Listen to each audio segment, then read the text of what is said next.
Welcome to Bislish. I'm Chef Cameron Kurtz, and we're cooking Tinola, Moringa and green papaya stew. It's winter time, so we got to start cooking for winter. It's got ginger and bone broth and moringa in it. This does good for you. Let's start by peeling a green papaya. Now, how do you know it's green? Well, it's green on the inside. Woohoo! I like to peel the outside, then we're going to chop off the end there before we divide it in half. Makes it a little easier. When you open this sucker up, you're going to notice a whole bunch of seeds on the inside. I'm going to treat this just like a cantaloupe and scrape out the inside. You could keep the seeds, up to you.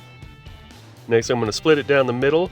My whole idea here is I want to cut it into about 2-inch pieces, something chunky. That way we got something nice and rustic after we're all done cooking it. Pretty good amount of chunks. I think altogether we have about 2.5–3 cups of papaya that we can add to the stew later. So let's put that aside. Next is going to be our ginger. What I like to do is I use the back of a spoon in order to peel it, get all that peel off of there. We're also going to cut the ginger, like papaya, we're going to cut it into strips or planks, if you will. It's pretty simple. Little rectangles. Good for chewing on later as well. There we go. I got about 4 pieces all together. Next, we have garlic. I got about 10 pieces of garlic total. I am also just going to slice these real quick. Again, keeping with the chunkiness of everything that we're doing. Chunkiness. Is that a thing? Woohoo! I got a yellow onion this time for all of those that don't like the red. I'm also going to just kind of chunk this up. That's a total of 20 pieces of onion. Yes, you can count that. Next we have moringa leaf. I have a total of about, say about half a pound here. Feel free to use more.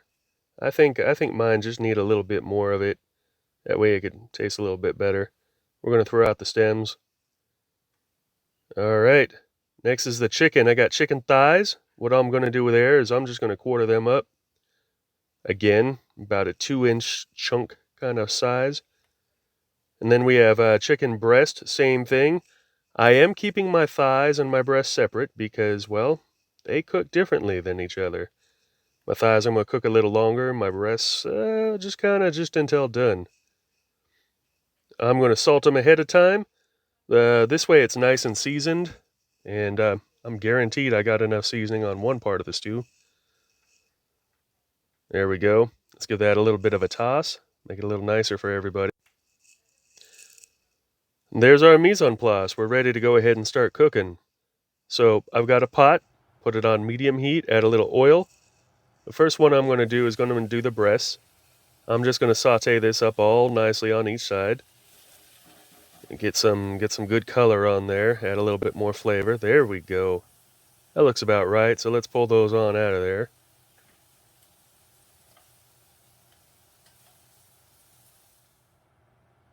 I needed a little bit more oil in the pan before I added my thighs.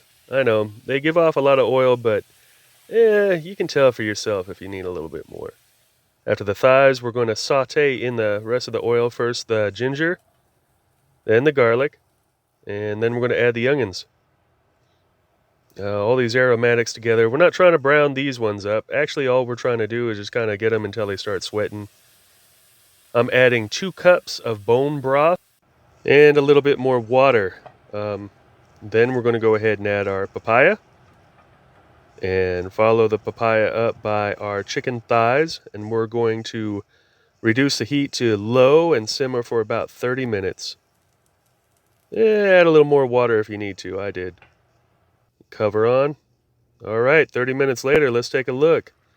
I like to poke it, see how well the papaya is doing.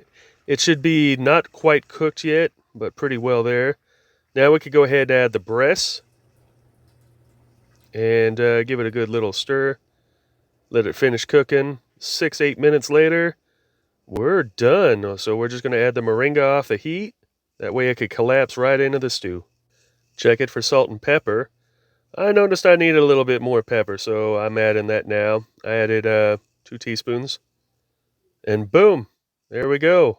There's our bone broth and papaya and chicken thigh and moringa leaf all ready for you and make you feel awesome. And it's light enough to eat in the summer and rich enough for the winter.